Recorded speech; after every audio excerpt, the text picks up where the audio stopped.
আলাইকুম। এই জিনিস কেউ ভুলেও মিস করবেন না। এটা অন রিকোয়েস্ট। দেখেই মনে হচ্ছে লোভনীয় কিছু। ইনগ্রিডিয়েন্টস শুনলে হাসি পাবে।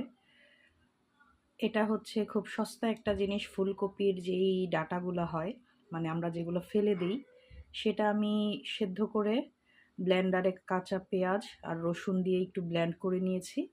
লবণ, সরিষার তেল দিয়ে আমি একটু চুলায় টেলে নিয়েছি, মানে